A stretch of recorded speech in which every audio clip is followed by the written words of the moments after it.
Hello everyone, welcome back to GK Today. This is नुज़ात सना और आज के सेशन में हम डिस्कस करेंगे 6th और 7th ऑफ अक्टूबर के सबसे मोस्ट इम्पॉर्टेंट करंट अफेयर्स. ठीक है, ये कुछ कीवर्ड्स हैं जिनके बारे में हम आज के सेशन में देखेंगे. जैसे कि हम बात करेंगे वुमेन एंटरप्रेन्योरशिप प्लेटफॉर्म के रिगार्डिंग, फिर हम देखेंगे नाविका सागर परिक्रमा में कौन सी शिप्स गई हैं पार्टिसिपेट करने. इसके बाद बात करेंगे चाणक्य डिफेंस डायलॉग की first training squadron GI tag देखेंगे किस प्रोडक्ट को हाल फिलहाल मिला है, और स्वच्छ भारत मिशन अर्बन 2.0 के बारे में कुछ इंपॉर्टेंट पॉइंट्स डिस्कस करेंगे. ठीक है, तो ये पूरा एक तरह से समरी है आज के सेशन की. आइए स्टार्ट करते हैं पहले क्वेश्चन के साथ. The very first question is NITI Aayog launch the first state chapter of the women entrepreneurship platform in which Indian state. NITI Aayog ने किस राज्य में महिला उद्यमिता मंच का पहला राज्य अध्याय लॉन्च किया है. The correct answer here is A option Telangana. NITI Aayog ने लॉन्च किया पहला state chapter of the women entrepreneurship platform in the state of Telangana, और ये किया गया in collaboration with WE hub and the state government. ठीक है, तो ये जो प्लेटफॉर्म है ये बेसिकली सपोर्ट करता है वुमेन एंटरप्रेन्योर्स को डिफरेंट तरह के इश्यूज को टैकल करके, जैसे कि lack of finance and mentorship, और यहाँ पे फोकस है हमारा डिजिटल स्किल्स, फाइनेंशियल सर्विसेज और मार्केट कनेक्शन. ओके, तो 30,000 वुमेन एंटरप्रेन्योर्स और 400 मेंटोर्स फिलहाल पार्ट हैं इस प्लेटफॉर्म का, और वी हब लीड करेगा WEP रिलेटेड एक्टिविटीज को इन द स्टेट. फाइन, तो नीति आयोग ने लॉन्च किया पहला state chapter of the women entrepreneurship platform. कहाँ पे? तेलंगाना स्टेट में. फाइन, हो सकता है आपसे पूछ लिया जाए कि नीति आयोग का फुल फॉर्म क्या होता है, तो it stands for national institution for transforming India आयोग. कब इस्टेब्लिश किया गया था नीति आयोग को? इसको इस्टेब्लिश किया गया था 1 जनवरी 2015. ठीक है, और अगर हम बात करें वुमेन एंटरप्रेन्योरशिप प्लेटफॉर्म की, तो इसको ऑफिशियली लॉन्च किया गया था 2018 में, 8 मार्च 2018 को. और क्या बेसिक पर्पस है इस प्लेटफॉर्म का? तो basic purpose is to support the women entrepreneurs in overcoming financial and mentorship barriers. Right, similarly अगर हम बात करें वी हब की, तो वी हब का प्राइमरी फोकस क्या है? Support for women entrepreneurs and the startups, और वी हब का हेडक्वार्टर्स है हैदराबाद तेलंगाना में. फाइन, अगली स्लाइड में चलिए हम कुछ नेशनल करंट अफेयर्स देख लेते हैं. The first question here is Recently, the National Commission for Protection of Child Rights declared the Mica mines of which state child labor free. तो NCPCR ने डिक्लेयर किया था झारखंड की माइका माइंस को कि वो चाइल्ड लेबर फ्री हैं. ठीक है, directorate of revenue intelligence is associated with which ministry? DRI function करती है under finance ministry. Recently, the Union Minister of Science and Technology virtually inaugurated how many new Nidhi TBIs in across India? This is 8. Which ministry recently dissolved the 14-member standing committee on economic statistics? तो कुछ दिनों पहले ministry of statistics and programme implementation ने dissolve कर दी थी 14 member की इस स्टैंडिंग कमिटी को on economic statistics. Recently, which armed force has launched the project Naman to support veterans and their families?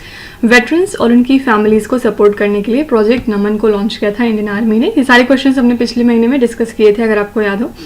Recently, Karpuri Thakur was posthumously awarded the Bharat Ratna. He was the former chief minister of which Indian state? ये former chief minister हैं बिहार के. Recently, HUDCO has signed a non-binding memorandum of understanding along with which state government regarding financial assistance for housing and urban infrastructure project. This is Rajasthan. Okay. Next question पे चलते हैं. 500-meter aperture spherical telescope which was seen in the news is located in which country? 500 metre aperture गोलाकार telescope जो समाचारों में देखा गया था, ये किस देश में स्थित है? ये लाई करता है चाइना कंट्री में. एक्चुअली चाइना ने स्टार्ट कर दिया है सेकेंड फेज अपना of expanding this 500 aperture spherical telescope, जिसको आप फास्ट कहते हैं. याद रखिएगा ये लोकेटेड है गुइजो प्रोविंस में, और खास बात क्या है, ये दुनिया का लार्जेस्ट और मोस्ट सेंसिटिव रेडियो टेलीस्कोप है. ठीक है, इसका डायमीटर ही सिर्फ लगभग 500 मीटर्स है, और इसका रिसीविंग एरिया है 30 फुटबॉल फील्ड्स के बराबर. तो इसके पर्पस क्या है? जैसे कि न्यूट्रल हाइड्रोजन को डिटेक्ट करना, पल्सर्स को डिस्कवर करना, साथ ही ग्रेविटेशनल वेव डिटेक्शन में पार्टिसिपेट करना, साथ ही जो एक्स्ट्रा टेरेस्ट्रियल इंटेलिजेंस हैं उनको सर्च आउट करना। ओके, तो फास्ट ने इसके अलावा ज्वाइन किया है डिफरेंट इंटरनेशनल नेटवर्क्स को for high resolution celestial bodies, और ये जो डेटा सिस्टम है इसको डेवलप किया गया इन कोलैबोरेशन विथ ICRAR, ठीक है, जो कि ऑस्ट्रेलिया में है, और इसके अलावा यूरोपियन सदर्न ऑब्जर्वेटरी के साथ मिलकर इसको डेवलप किया गया। ठीक है, तो ये सबसे पहले आपको फास्ट का फुल फॉर्म याद रखना है, 500 मीटर अपर्चर स्फेरिकल टेलीस्कोप। किस कंट्री का ये टेलीस्कोप है? Answer is China. खास बात क्या है, ये दुनिया का लार्जेस्ट और मोस्ट सेंसिटिव रेडियो टेलीस्कोप है। फाइन, अगली स्लाइड में आइए हम कुछ इंटरनेशनल न्यूज देख लेते हैं। पहला क्वेश्चन है, Which city of Nepal recently recognized as a healthy city by the World Health Organization? ये सिटी है धूलिखेल। ओके, फिर नेक्स्ट है, Regents Peninsula recently seen in the news due to volcanic eruption is located in which country? ये peninsula है Iceland में और ये news में था because of volcanic eruption. Recently, which countries were elected as a non-permanent members of the United Nations Security Council for the 2025 to 26 term? यहाँ पे answer हो जाएगा Pakistan, Somalia, Denmark, Greece and Panama. Okay, which country recently announced a ban on live sheep exports by sea from 1st of May 2028? This is the country Australia. How much assistance has the government of India granted to Papua New Guinea country for the recent flood and landslide disaster? Papua New Guinea country में जो disaster आया था उसको tackle करने के लिए Indian government ने कितनी हेल्प दी थी इस कंट्री को? $1 million की। Recently Jafar Hassan has become the new prime minister of which country? नए प्राइम मिनिस्टर बन गए हैं जॉर्डन के लिए। What is Vuhledar recently captured by Russian forces in Ukraine? This is coal mining town. Okay, question number 3 is, recently where was India's first super capacitor manufacturing facility inaugurated? हाल ही में भारत की पहली सुपर कैपेसिटर विनिर्माण सुविधा का उद्घाटन कहाँ पर किया गया? The correct answer is A option, Kannur in the state of Kerala. ठीक है, केरला के चीफ मिनिस्टर कौन है? पिनरई विजयन, और इन्होंने इनॉग्रेट कर दिया है इंडिया का पहला super capacitor manufacturing facility at Keltron, Kannur in the state of Kerala. इस प्लान को डेवलप किया गया है इसरो की मदद के साथ, और इसमें इनिशियल इन्वेस्टमेंट किया गया है 42 करोड़ रुपीस का। ठीक है, इससे होगा क्या, केरला की जो इलेक्ट्रॉनिक्स इंडस्ट्री है जाहिर सी बात है वो बूस्ट हो जाएगी और डिफरेंट सेक्टर्स को सपोर्ट मिलेगा, जैसे कि डिफेंस और इलेक्ट्रिक व्हीकल सेक्टर। राइट, इस फैसिलिटी का पर्पस है लगभग 2000 सुपर कैपेसिटर्स को प्रोड्यूस करना डेली, और इससे ग्लोबल स्टैंडर्ड्स को हम रीच आउट कर सकते हैं। सीएम विजयन ने यहाँ पे अनाउंस किया है एडिशनल 1000 करोड़ रुपए का इन्वेस्टमेंट टू मॉडर्नाइज द केलट्रन, और इसके अलावा कुछ और इलेक्ट्रॉनिक यूनिट को मॉडर्नाइज करने के लिए, और 395 करोड़ रुपीस का मास्टर प्लान भी इन्होंने तैयार किया है। तो गोल क्या है यहाँ पे? केरला को hub banana for electronics manufacturing. Fine, तो इंडिया का पहला सुपर कैपेसिटर मैन्युफैक्चरिंग फैसिलिटी हाल ही में इनॉग्रेट हो चुकी है केरला स्टेट में, इसके कन्नूर शहर में। ये बात जरूर याद रखिएगा। ठीक है, अगली स्लाइड में हम साइंस एंड टेक्नोलॉजी रिलेटेड कुछ पुराने करंट अफेयर्स को रिवाइज करेंगे। पहला है, recently which institutions collaborated on developing the security alert system based on piezo electric polymer nano composite? This institution is CSIR NCL, Center for Nano and Soft Matter Sciences and National Chemical Laboratory. ठीक है, China's smart Dragon 3 rocket recently seen in the news is designed for launching what type of satellite? इसको design किया गया है for launching the remote sensing satellites. Recently, NASA confirmed that Saturn's rings are expected to disappear in which year? Saturn की जो ring है वो fade होती जा रही हैं, और नासा ने कंफर्म किया है कि by the end of March 2025 ये जो रिंग्स हैं अराउंड सैटर्न ये कंप्लीटली डिसअपियर हो जाएंगे। Noctis volcano, recently discovered massive volcano, was found on which planet? ये वोल्केनो मिला था मार्स पे। क्या बता सकते हैं कि कौन सा वोल्केनो था जिसके बारे में हमने कल परसों में चर्चा की थी, और उसमें से गोल्ड के पार्टिकल्स स्प्यू हो रहे हैं, यानी कि ऐश और डस्ट की जगह पे उसके अंदर से गोल्ड के छोटे छोटे पार्टिकल्स निकल रहे हैं। आपको उस वोल्केनो का नाम लिखना है कमेंट्स में। विच country recently performed the first transplant of a genetically modified kidney from a pig into a living human? ये कारनामा किया है यूएस ने। Where is India planning to conduct trials for the US manufactured Stryker infantry combat vehicles? Here answer is Ladakh and deserts. Recently, which institution has issued a drug safety alert over the use of the anti-inflammatory drug Nemoslide? तो हाल ही में जो Indian pharmacopoeia commission है इन्होंने issue किया है drug safety alert over the use of anti inflammatory drug nimesulide, जो हर घर में बेसिकली यूज होती है, ठीक है। क्वेश्चन नंबर 4 देखेंगे। What is the name of the Indian Navy sailing vessel that is used in the Navika Sagar परिक्रमा एक्सपेडिशन 2? नाविका सागर परिक्रमा अभियान 2 में प्रयुक्त भारतीय नौसेना के नौकायन पोत का नाम क्या है? The correct answer is A option INS Tarini, ठीक है।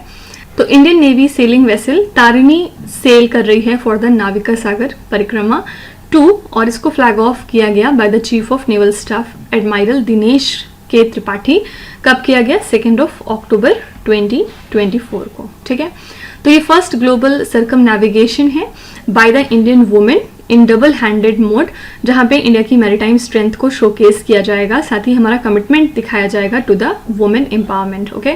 तो INSV तारिणी जो है इसको इंडक्ट किया गया था 2017 में और अब तक इसने कवर किए हैं 66,000 नॉटिकल माइल्स तक का एरिया और इसने पार्टिसिपेट किया है पहले भी बहुत सारे एक्सपेडिशंस में, ठीक है। ये वेसल इक्विप्ड है with advanced navigation, safety and communication system.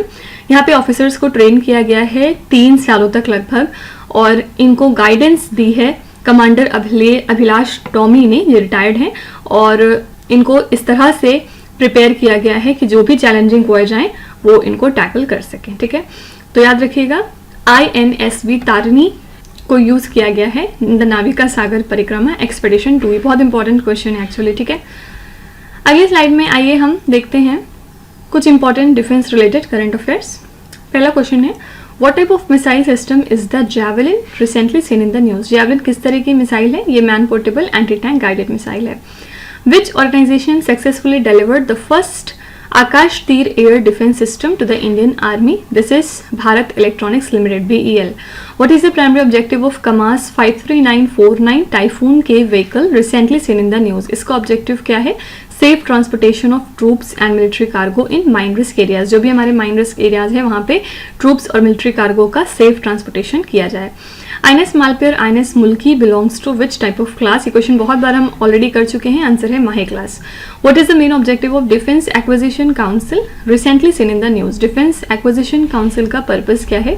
To ensure expeditious procurement of the approved requirements of the armed forces.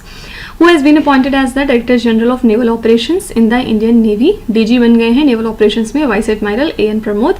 Recently, which institute signed a memorandum of understanding with the Indian Navy to promote technology development, innovative solutions, and joint research and development? This is IIT Kharagpur.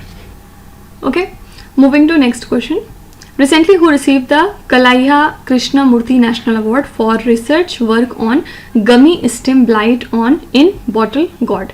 हाल ही में लौकी में गमी stem blight पर शोध कार्य के लिए किसे कलैया कृष्णमूर्ति राष्ट्रीय पुरस्कार मिला है? ये अवार्ड दिया गया है धनंजय MV को, ठीक है।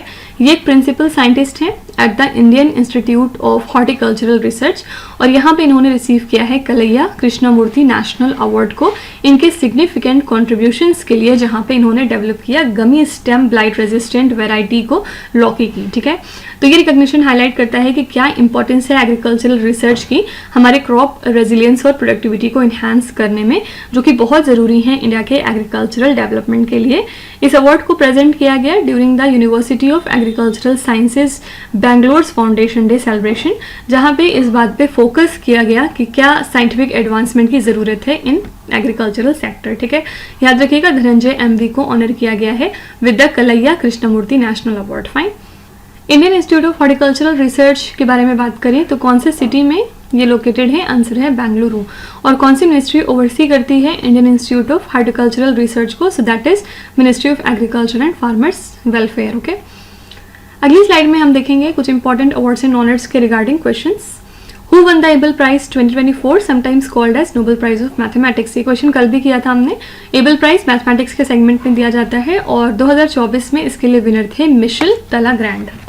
याद रखिएगा ये फ्रांस को बिलोंग करते हैं, ठीक है। ये फ्रेंच मैथमेटिशियन है। Recently which institution has been selected for the Subhash Chandra Bose आपदा प्रबंधन पुरस्कार 2024 इन द इंस्टीट्यूशनल कैटेगरी? यहाँ पे आंसर है 60 parachute field hospital UP. Recently, who has been appointed as the first woman high commissioner to India by Britain? पहली women high commissioner India की तरफ से बनी है ब्रिटेन के लिए Lindy Cameron. National geoscience award which was seen in the news instituted by which ministry? ये award देती है ministry of mines. Who has been appointed as the new chief secretary of Bihar, Bihar के नए चीफ सेक्रेटरी हैं Brajesh Mehrotra. Recently, who has been appointed as the presiding officer of the Securities Appellate Tribunal? This is Dinesh Kumar. Mark Rutte, recently appointed as the new Secretary General of NATO, is the Prime Minister of which country? ये NATO यानी कि north Atlantic treaty organisation के नए secretary general बन गए हैं और ये प्राइम मिनिस्टर हैं नीदरलैंड्स कंट्री के, ठीक है। और आपको बताना है नाटो का हेडक्वार्टर्स कहाँ पे है। चलिए मैं बता देती हूँ, नाटो का हेडक्वार्टर्स है बेल्जियम में, ठीक है। क्वेश्चन नंबर 6 है, What is the theme of Chanakya defence dialogue 2024 hosted by Indian Army? भारतीय सेना द्वारा आयोजित चाणक्य रक्षा संवाद 2024 का विषय क्या रहा? The correct answer is A option, Drivers in Nation Building, Fueling Growth through Comprehensive Security, ठीक है। तो Indian army along with clause का फुल फॉर्म क्या है? Centre for land warfare studies, मिलकर इन्होंने होल्ड किया है इस चाणक्य डिफेंस डायलॉग 2024 को। कब से कब तक? 24 से 25 अक्टूबर तक। कहाँ पे? नई दिल्ली में, ठीक है। इस इवेंट के थ्रू फोकस किया गया है on drivers in nation building, fuelling growth through comprehensive security के थीम पे। यहाँ पे army chief general Upendra Dwivedi ने एम्फेसाइज किया है हमारे विजन को for a secure and prosperous India by the end of 2047 at the curtain raiser event. इस डायलॉग के थ्रू प्रमोट किया जाएगा डिस्कशंस को, स्ट्रेटेजिक पार्टनरशिप्स बिल्ड की जाएंगी, साथ ही एक्शनेबल इंसाइट्स को क्रिएट किया जाएगा for the national security and development. ये एक प्लेटफॉर्म प्रोवाइड करेगा सभी इंटरनेशनल और नेशनल लीडर्स के लिए, पॉलिसी मेकर्स के लिए। यहाँ पे एक्सपर्ट्स अपने नॉलेज को शेयर कर सकते हैं ऑन सिक्योरिटी थ्रू डेवलपमेंट, ठीक है। तो थीम क्या रखी गई चाणक्य डिफेंस डायलॉग के लिए? आंसर है ड्राइवर्स इन nation building, fuelling growth through comprehensive security. आपसे पूछा जा सकता है कि इस इवेंट को किसने होस्ट किया है? Your options are Indian army, Indian coast guard, Indian navy, Indian air force. तो आंसर हो जाएगा इंडियन आर्मी, ओके। यहाँ पे अगर हम क्लॉज की बात करें तो कौन से साल में centre for land warfare studies को स्टैब्लिश किया गया? ये साल था 2004। प्राइमरी रोल क्या होता है इनका? Research institution focusing on land warfare in the Indian context, ठीक है। कौन चेयर करते हैं बोर्ड ऑफ गवर्नर्स एट क्लॉज को? So the vice chief of army staff of Indian army, ठीक है। अगली स्लाइड में चलिए हम इंपॉर्टेंट वेन्यूज देख लेते हैं कुछ समिट्स एंड कॉन्फ्रेंसेस के। Which city hosted the conference on India's progressive path in the administration of criminal justice system? कौन सी सिटी है जिसने होस्ट किया इस कॉन्फ्रेंस को? Answer here is Kolkata. Recently, where was the first international conference on steel slag road held? ये conference हुई थी नई दिल्ली में। What is the theme of National Horticultural Fair 2024? Theme रखी गई next generation technology led horticulture for sustainable development. India hosts the second edition of the Global Food Regulators Summit in which city? Answer is New Delhi. Where was the Ayush Medical Value Travel Summit 2024 inaugurated? ये question हमने कल ही देखा है और answer है यहाँ पे Mumbai. The Mid-Year Climate Conference, also known as 60th Meeting of Subsidiaries Bodies, recently organized in which country? इस कॉन्फ्रेंस को कंडक्ट किया गया जर्मनी में। Recently, where was India's Maritime Decarbonization Conference held? ये कॉन्फ्रेंस कहाँ हुई है? नई दिल्ली में, ठीक है। Question number 7 is, which ships are part of the first training squadron recently arrived in बंदर अब्बास ईरान? हाल ही में ईरान के बंदर अब्बास पहुंचे प्रथम प्रशिक्षण स्क्वाड्रन का हिस्सा कौन से जहाज हैं? इसमें डिफरेंट तरह के ऑप्शंस दिए गए हैं लेकिन करेक्ट आंसर है INS Tir, INS Shardul, ICGS Veera, ठीक है। तो INS Tir along with INS Shardul and ICGS Veera ने विजिट किया ईरान कंट्री को as a part of India's first training squadron, ठीक है।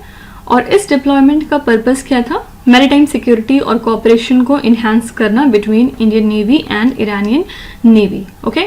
तो एक्टिविटीज़ यहाँ पे क्या क्या हुई, जैसे कि प्रोफेशनल एक्सचेंजेस और मैरीटाइम पार्टनरशिप एक्सरसाइजेस कंडक्ट की गई। इस विजिट के थ्रू इंडिया का कमिटमेंट रिफ्लेक्ट होता है टू सागर, ओके। सागर क्या है? Security and growth for all in the region vision, हमारा सागर विजन है और इससे स्ट्रॉन्गर टाइज हम फॉस्टर करते हैं हमारे रीजनल पार्टनर्स के साथ। जो प्रीवियस इंट्रैक्शंस हैं उसमें ईरानियन नेवल शिप्स ने भी विजिट किया था मुंबई को, जहाँ पे ऑनगोइंग नेवल डिप्लोमेसी और ट्रेनिंग कोलैबोरेशन को एम्फेसाइज किया गया in the Persian Gulf region, ठीक है। तो हाल ही में ईरान कंट्री के लिए कौन कौन सी हमारी शिप्स गई थी पार्टिसिपेट करने as the first training squadron? These are INS तीर, INS Shardul and Indian Coast Guard ship वीरा, ठीक है। इंपॉर्टेंट क्वेश्चन देख लेते हैं। सबसे पहले प्राइमरी रोल क्या है आईएनएस तीर का इन द इंडियन नेवी? तो ट्रेनिंग शिप है ये। और इंपॉर्टेंट बात यह है कि आईएनएस तीर कौन से क्लास ऑफ शिप को बिलोंग करती है? तो ये सुकन्या क्लास को बिलोंग करती है, ठीक है। फिर ICGS वीरा की बात करें तो ये कौन सी क्लास को बिलोंग करती हैं? ये विश्वास क्लास ऑफशोर पेट्रोल वेसल है हमारी। कब इसको कमीशन किया गया था? 2019 में। फाइन। अगली स्लाइड में एक बार फिर से चलिए इंटरनेशनल करंट अफेयर्स देखते हैं कुछ और। Recently, India signed a cultural property agreement with which country to prevent and curb the illicit trafficking of antiquities? India ने एग्रीमेंट साइन किया है along with USA to prevent and curb the illicit trafficking of antiquities. Recently, which country has been elected as the first vice chair of the Food and Agriculture Organization's Committee on Fisheries Subcommittee on Fisheries Management? This is the country India. Recently, which two countries have jointly launched an ambitious technology security initiative? ये initiative कौन से दो countries का है? India और UK का। Which one of the following best describes about Eastern Maritime Corridor recently seen in the news? Answer is a proposed trade route that connects Chennai and Vladivostok. यानी India और Russia को connect करने के लिए ये एक proposed trade route है। Recently, India signed an agreement with which country to develop National Maritime Heritage Complex at Lothal in the state of Gujarat? This is Vietnam. Indus Water Treaty is a water sharing agreement between India and which other country? ये एक water sharing agreement है between India and Pakistan. Recently India and Russia agreed to increase the bilateral trade $200 billion by which year? India और Russia अपना bilateral trade increase करके $100 billion तक पहुंचाएंगे by the end of 2030। Okay, question number 8 is Recently, which state government establishes 3 new medical colleges in Baghpat, Hathras and Kasganj? हाल ही में किस राज्य सरकार ने बागपत, हाथरस और कासगंज में 3 नए मेडिकल कॉलेज स्थापित किए हैं? ये स्टेट है उत्तर प्रदेश। यूपी स्टैब्लिश करने वाला है 3 नए मेडिकल कॉलेजेस को। कहाँ पे? इन बागपत, हाथरस एंड कासगंज। ठीक है, इसी के साथ 300 नई MBBS सीट्स ऐड हो जाएंगी through a public private partnership and the viability gap funding scheme of central government.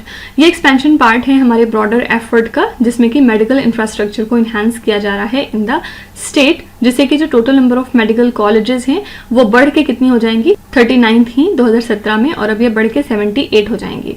तो 2017 से अगर हम देखेंगे तो यूपी ने कंटिन्यूसली एक्सपीरियंस किया है 108% का राइज अपने MBBS सीट्स में, साथ ही 181% का increment in the post graduate medical seats. ठीक है, तो स्टेट गवर्नमेंट ऑफ यूपी ने डिसाइड किया है कि वो स्टैब्लिश करेंगे 3 नए मेडिकल कॉलेजेस को। कहाँ पे? बागपत, हाथरस और कासगंज जगहों पे। ठीक है, इसी के साथ चलिए हम कुछ इंपॉर्टेंट लोकेशंस देख लेते हैं एक बार। The first question here is Gulf of Aden is a deep water basin that forms a natural ceiling between which two seas? Gulf of Aden एक तरह का deep water basin है जो कि natural ceiling form करता है between Red Sea and Arabian Sea. Senkaku Islands is located in which sea? ये islands located है East China Sea में. Panhala Fort is located in which Indian state? ये located है महाराष्ट्र में. Galathi's Bay is located in which island of India? ये बे मिलेगी great Nicobar islands पे. Which city is the host of India International Science Festival 2023? ये question भी हमने कई बार किया है. आंसर है Faridabad, Haryana. Dagestan region is located in which country? Dagestan region है रशिया में. Shahid Beheshti port is located in which country? ये है ईरान में. ठीक है, क्वेश्चन नंबर 9 है What is the name of traditional beverage that recently received a GI tag from Assam's Bodo community? उस पारंपरिक पेय का नाम क्या है जिसे हाल ही में असम के बोडो समुदाय से GI टैग मिला है? The correct answer here is C option, Bodo जोऊ ग्वारन. ठीक है, एक्चुअली GI रजिस्ट्री इन चेन्नई ने GI टैग्स ग्रांट किए हैं 8 प्रोडक्ट को फ्रॉम असम.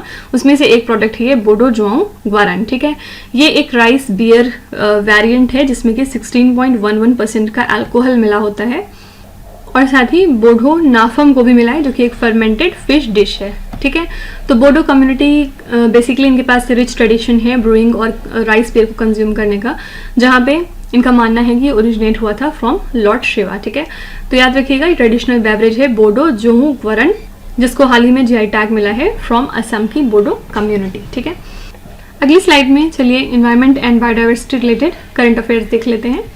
पहला क्वेश्चन है यहाँ पे, Vantara initiative is associated with which one of the following? ये इनिशिएटिव है एनिमल वेलफेयर के regarding. What are coelacanths recently seen in the news? ये क्या चीज़ है? ये डीप सी फिश का नाम है. Recently which country has successfully prevented agarwood from being included in the CITES review of significant trade? ये country है India. Thanthai Periyar wild life sanctuary is located in which Indian state? ये है तमिलनाडु में. फिर next है Sphaerotheca Varshabhu belongs to which one of the following species? ये एक तरह की फ्रॉग स्पेशीज है. Which state of India has recorded the highest number of Ramsar site? सबसे ज़्यादा रामसर साइट मौजूद हैं तमिलनाडु में.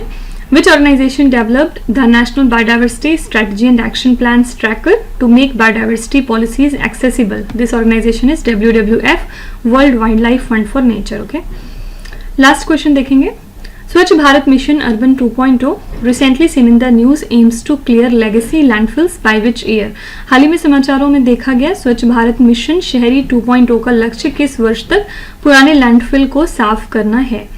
Correct answer here is B option 2026. ठीक है, तो स्वच्छ भारत मिशन अर्बन 2.0 जिसको कि लॉन्च किया गया था 2021 में, इसका टारगेट था सभी लेगेसी लैंडफिल्स का remediation in India by 2025 to 2026. ठीक है, तो एज ऑफ नाउ अगर हम बात करें तो 2421 लैंडफिल्स में से 474 हैं जो कि क्लियर की जा चुकी हैं और रिक्लेम किया गया है 2617 एकर्स ऑफ लैंड के लिए फर्दर फॉर अल्टरनेट यूजेस जैसे कि पार्क्स और इंटीग्रेटेड वेस्ट मैनेजमेंट प्रोजेक्ट. ठीक है, तो सिटीज जैसे कि अहमदाबाद, नागपुर, पुणे और लखनऊ हो गई जो कि इन साइट्स को ट्रांसफॉर्म कर रही हैं.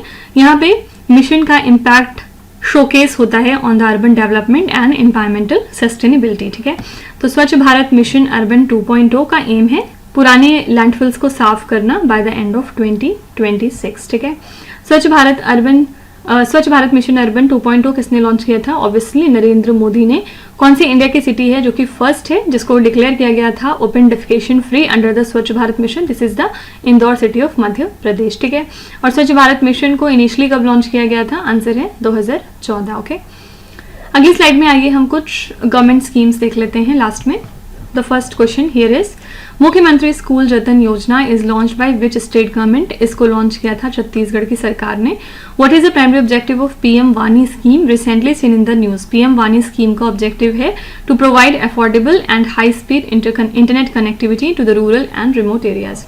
What is the budget outlay for the India Artificial Intelligence Mission recently approved by the Indian Cabinet? तो इसके लिए बजट तैयार किया गया है 10,371 करोड़ रुपए का. Ladki Bahin Yojana is associated with which Indian state? ये योजना है महाराष्ट्र की. What is the basic objective of Samarthya scheme recently seen in the news? Answer is providing assistance to the MSMEs. Recently, the Ministry of Agriculture is planning to launch the Smart Precision Horticulture Program under which scheme? ये scheme है Mission for Integrated Development of Horticulture. Who are the primary targets of the PM Young Achievers Scholarship Award Scheme recently seen in the news? Primary target क्या है, यानी कि primary beneficiaries कौन है? तो OBCs, EBC and DNT students में. यहाँ पे आपको PM यशस्वी का फुल फॉर्म भी पता होना चाहिए, PM Young Achievers Scholarship Award Scheme. Okay, तो इसी के साथ हमारा सेशन यहाँ पे कंप्लीट होता है. सारे क्वेश्चंस हमने कवर कर लिए, आज के 10 क्वेश्चंस अलॉन्ग विथ जो हमारा रिवीजन पार्ट होता है. लास्ट में मैं सेशन को वाइंड अप करती हूँ with some homework regarding important days and events. ठीक है, यहाँ पे 7 क्वेश्चंस एज यूजुअल दिए गए हैं आपको, इनको ध्यान से पढ़िए और फिर आराम से सोचिए इनके आंसर्स और फिर कमेंट में मेंशन करिए. ठीक है, तो मैं रिक्वेस्ट करती हूँ आप सबको कि आप सब बढ़ चढ़ के इन क्विज में हिस्सा लिया करिए, पार्टिसिपेट किया करिए, कुछ नहीं तो एक बार अटेम्प्ट करने की कोशिश किया करिए जिससे कि जो आपकी थिंकिंग एबिलिटी है वो बढ़ सके. ठीक है, तो कल फिर वापस से मिलेंगे कल के मोस्ट इंपॉर्टेंट करंट अफेयर्स के साथ. और इसके अलावा मैं फिर से याद दिला दूं कि सारे क्वेश्चंस हमारी डेली 20 MCQ सीरीज का हिस्सा हैं on the GK today Android application. तो आप में से अगर कोई भी इनका PDF फॉर्मेट चाहता है तो वो इस कोर्स को जाके सब्सक्राइब कर सकते हैं bye paying a very nominal fees. Okay, तो चलिए फिर कल मिलते हैं. टिल देन स्टे ट्यून्ड और शेयर करना मत भूलिएगा, अपने फ्रेंड्स में ग्रुप्स में शेयर करिए और इसके अलावा सब्सक्राइब भी कर लीजिएगा हमारे चैनल को. Thank you so much for watching. With this me Nuzhat Sana signing of.